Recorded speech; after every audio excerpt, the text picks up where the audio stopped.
Hi everyone, I hope you're well. Michelle Vodden here. Sorry I have not done a live for ages. I've missed you all. I've had, as you know, some stuff going on, personal stuff with my son. Yeah, we're just coming out of the other side of that now, and I've really have to be, I've done a lot of work on myself and, really doing a lot of personal development just to deal with that, but also if I don't fill myself up, I've got nothing to give of value to anybody else. So it's great to be back on live with you. I wanted to give you some top tips today on building your business in the holidays, if you've got kids around, and also talk about procrastination. I watched the most amazing audio on procrastination last week by John Azareth, and he just hit the nail on the head of why we do it and the simplicity behind it. So if you are thinking of, or you run your own online business, or any business for this fact, this is going to really help you. Now obviously I'm a mum of three. I am at home with all three children. My youngest is currently having a nap, and my daughter is doing some colouring, so I could be interrupted at any time, and my eldest is just having something to eat. So I just thought, you know what, I could really just wait until 9 o'clock tonight and do this, but I thought no, everyone seems happy and settled. I'm going to jump on live because a lot of mums will be at home with their kids right now as well, maybe doing some business work, or maybe you haven't started your business yet and you're just thinking, how do people fit this in? Obviously when I moved into network marketing from traditional business, I was running an events agency and I was teaching 4 days a week in a school. So I really was trying to juggle being a new mum and fitting it in. But often what I found is if you're in a full-time job, you can find it easier to fit a network marketing business in because you're actually away from the children during the day. You've got that lunch hour to yourself. You've got maybe that commuting time. So you've got time to do those little 15 minutes of business here and there. What happens is, after about 11 months of starting my business, which was like 6 years ago now, I decided, because I replaced my income, to step away from teaching. And eventually I even stepped away from my events agency because the stress just wasn't worth it. Life is too short. The passion had gone. Hello, Kat. The passion had gone out of it, and it took me a while to break those ties, but I just thought, no, I'm getting so much more from network marketing and also getting that time with the kids. So I'm a fully present parent now. It is the summer holidays, but it actually makes no difference to me. Apart from my eldest, which is lovely, is home from school. This is what I do every day. I'm with the kids all day long, and I'm running my business as well. But there's a juggle, and there, I do catch myself procrastinating as well, and I really wanted to get down to the bottom of that, of why do I do it? Because I know what's possible. I have friends that are millionaires in the company that I am with, and I know that I have the skill set to do exactly the same of what they've done. So why don't I and you just rip off the band-aid and go for it? Like what is it that holds us back? So I want to talk about procrastination.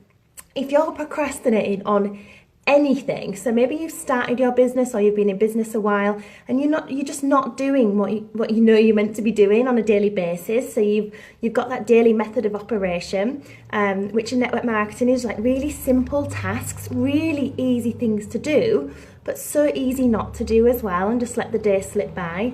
So if you're procrastinating over something, the chances are you're fearful of something. That fear is something you've got to work out. So what are you fearful of by taking the actions? Are you fearful that maybe you're going to try something and you're going to fail? Firstly, I want to say there is no such thing as failure. That is the way we learn and we get better. You have to fail hundreds and hundreds of times to succeed in this business. So you've got to see that as a good thing. So if you're worrying about failure in my eyes doesn't exist. The only way someone fails at something is when they quit, when they give up, because that's the end of the line, isn't it? But if you're worried about taking steps because maybe you're going to fail, or you're going to look silly, or you're not going to do something right, then you're just going to get stuck in the same place. So please do not be afraid of failure. Failure is just how we improve, how we get better, how we get stronger. And I think like the most inspirational leaders I have, because they've gone through failures and got back up again, Like, that inspires me, and they can coach me on not to make the same mistakes. So you've got to be willing to go through all of those things as well. Now, here's a new one. Maybe you're actually scared and fearful of succeeding. Like, do you feel worthy of that? You know, to go to the top level in my company, the average income's around £15,000 a month.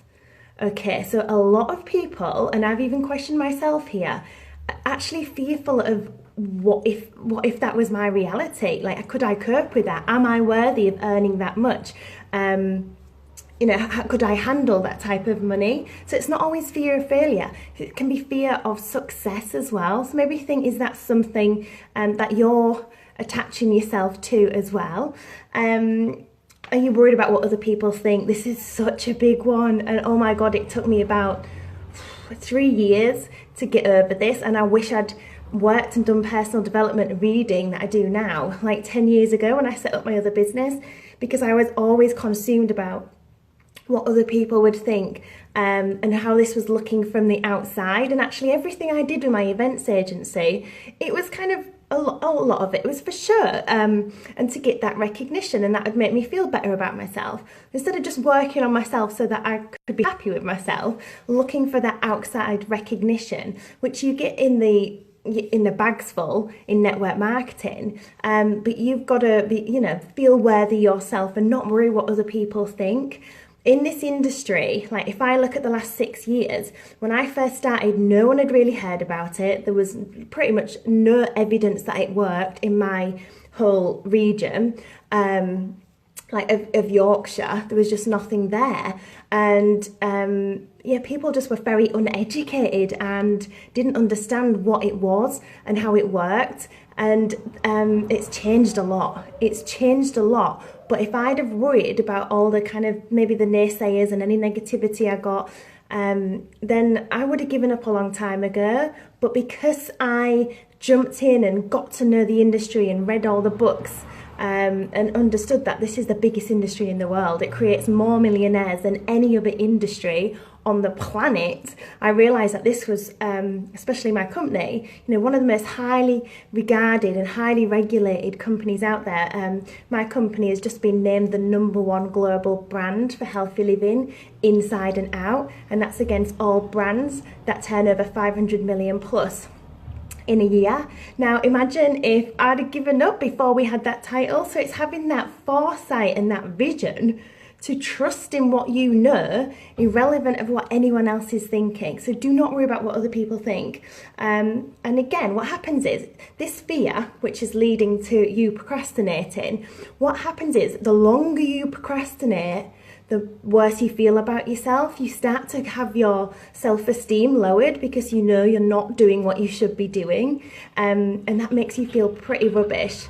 Like, self-worth is a massive deal for people that want to be successful in business or not. Someone with high self-worth would succeed. Someone who doesn't really feel worthy of it, they won't. And you can work on this, so don't worry. But the more you procrastinate because of these fears, the lower your self-esteem and your self-worth will go, and then you will procrastinate more and more and more. So you've got to get down to the bottom of this, guys. Like, what is it that you're fearful from?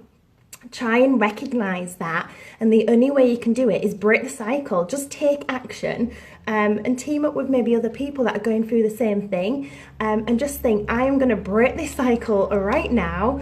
You are in control of what you do, so just rip off that band-aid, and just think, right, this is it. I'm going to totally get out of that nasty cycle of procrastinating and start taking action. And the next thing is, if it is that your self-belief is lower, maybe you've not even taken the action to start your business because you just don't think that you can succeed, then I want you to know that belief and self-belief and confidence, that comes through time. Most people, I would say, do not start my business confident. I wasn't. I had sleepless nights. It was so out of my comfort zone, and I would say it's the same for most people. But what you need is courage.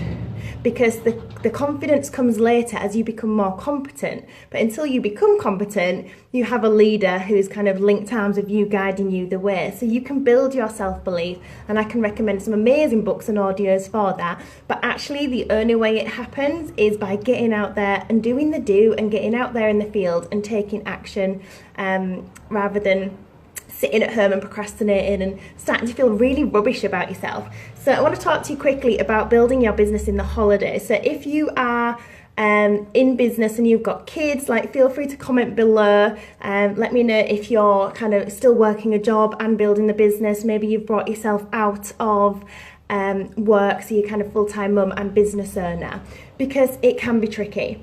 My biggest tips to you is you need to have structure to your day. So if you are someone who lets your kids get you out of bed in the morning, this is such a bad idea. Unless you've got children that wake you up with a nice smile and maybe a cup of tea, then I would always say get up before your children. This took me so long to do because I love my sleep, and I was always a night owl, and I always labelled myself as I'm just not a morning person. Like, how silly is it that we just label ourselves and then we live up to that label? You can change that label in literally a day. It does take about 30 days to create a new habit. So I must say, at first, this was not easy, but getting up before the children means I am in control of my day. I get to do some meditation. I get to sit and just have a quiet drink, just sit in the garden, just that peace and quiet. I think about things that I'm really grateful for. I'll maybe write down a few goals of what I want to achieve that day. Do affirmations as well. So if you've got anything like limiting beliefs about yourself, you can actually reprogram your mind through affirmations. So I'm not going to go into all of that now. I have a separate group actually that can support you. So just put a number 1 in the comments if you'd like to be added to that group. And it's like a rise and shine group. So it's how to start your day right. It's a morning ritual. And that sets you up for the day. It gets you in a positive mindset, because life is going to throw stuff at us. If you are, hello Julie, oh I miss you, we must meet up soon. But life is going to throw stuff at you on a daily basis. Some of that's going to be positive, some of it's going to be negative. But if you've not protected yourself in what I would call it's a bit of a bubble, then you could either go into that fight or flight. You could react very badly to something, get into an argument, get really down about someone who says something to you. You could absorb someone else's negativity. I am terrible for that. I can be very up and down depending on who I'm spending time with. So if you're around very positive, energetic people, I find that really lifts me up. But then if you're around a lot of negativity, I find that can pull you down. And we all know that if you want to attract good stuff into your life, you need to be giving out a good energy. So be really careful who you're spending the majority of your time with. And if you are surrounded with quite a lot of negativity or toxicity, if I could say it, then, oh yes, definitely meet up soon, Julie. Then you need to protect yourself. You need to do this, miracle morning, power hour, whatever you call it, because you will go through your day totally different. I deal with stuff in such a different way now because of this. So make sure you are structuring your week as well. So it might be on a Sunday night. You just sit down and you think, okay, so when can I realistically fit my business in this week? I'm at home with the kids all day. So you can get up in the morning. You can think about nap times. So my son goes to sleep for about 2 hours during the day, which is great. So think about when can you fit it in? Half an hour here, 15 minutes there. But you've got to structure it in, because otherwise you'll get distracted doing other stuff. Like watching telly or scrolling through Facebook for 20 minutes aimlessly. Maybe after the kids go to bed, you could have half an hour or an hour there. But structure it in. Treat it like a job until it pays you like a business. So have working hours. You're more likely to do it if you've got those set hours. Be really smart with your time.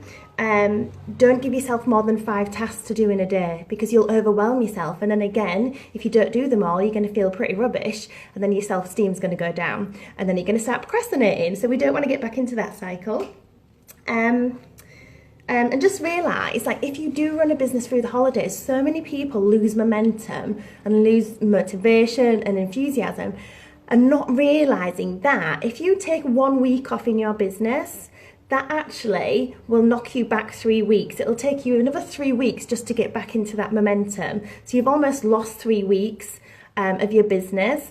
If you take a full month off, that's 3 months setback. And again, just like on a bigger scale, but if someone was to take a year out, like a full year out, that's like 3 years just to get back to that same place. So this is why it is just so much easier to do a little bit often, an hour a day, 2 hours a day, 5 days a week in network marketing will grow you a humongous business. Okay, so 10 to 15 hours a week will grow you a huge business if you're doing the right actions, that is. So it's so much easier to do a little and often than just doing like little blitzes and then doing nothing for ages. You'll just never get that traction and you'll never get it off the ground.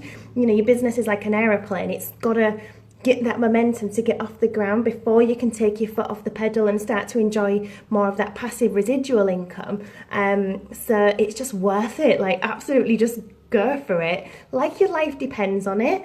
You know, my son, as some of you know, last week had a really bad seizure and it scared the living daylights out of me. He literally didn't take a breath for about 2 minutes, and you know when you think, oh my God, like is this it? Am I losing him? And it was awful. It was, and I feel like I get flashbacks of it all the time. So that's why I'm really getting into my personal development and doing more than I ever have before, just to deal with that, because I know it can happen any time. Like, it's triggered by him just getting hurt or frightened or shocked. So I'm trying not to wrap him up in cotton wool, but aware that I need to be in a good place to kind of deal with that. But it really made me realise that, yes, I don't have to go out to a job anymore, and thank God I don't have to go work full time, because I would be back at work now and he would be in a nursery or childminder, and me, it just horrifies me. So I feel really blessed that I built my business to a level where I don't have to worry about work. But when I started my business, I didn't do it for that reason. He wasn't even born. But that's what I'm trying to say, is you don't know what life's going to throw at you. You know, if a family member of yours fell ill and had to be in hospital for 6 months, could you be by their side? Now, I know personally I could, but we are not in a position yet because I haven't worked my business hard enough that my husband could as well. Like, we both couldn't just be there, if you understand what I mean. And so I have found in the last week, since like witnessing that I am more driven than ever to just make sure that none of my family have to worry about anything financially or time-wise again because of what I'm building now, because you don't know what the future holds. And it might be that I don't really need that for like 10, 20 years, but it's there. So whatever you're building your business for, just really get down to the root of, what are the consequences of me not going for this? If I procrastinate for another 6 months and set myself back, you know, all those months and months, what are the consequences of me not building it? And then what if it works? Because we know it works. If you do all the little pieces of the recipe of the cake and you piece them all together and you work on yourself, it absolutely works. So don't ever feel like you can't do this or look at other people and compare yourself, because they'll have been through all the same doubts and fears. But the fact is, they just took action anyway. They never gave up on themselves. They reminded themselves of their why constantly. And I just think, do you know what, whatever my business throws at me, I would never give up on it, because there's nothing out there that can give me the choices and the financial freedom that this can. Nothing. No career, no job, no traditional business, and I don't have the funds at the moment to be invested in massive franchises and property, which actually brings a lot of stress with it anyway, doesn't it? So I hope you found that helpful today. My lovely little daughter is approaching. I think that's all I wanted to cover anyway. But if you do want to hear a little bit more about what I do, just put a number 2 in the comments below. I'll send you some more information. And also every Sunday night at 9 PM, I do a private call online that you can listen into, and I'll go through exactly what I do, how it works, and see if it can be a fit for you. Mwah! Have a great day. I'm off to go play with my daughter. Have a great week. And if you're just hopping on now, go back to the beginning and let me know if you need any information or advice. Bye!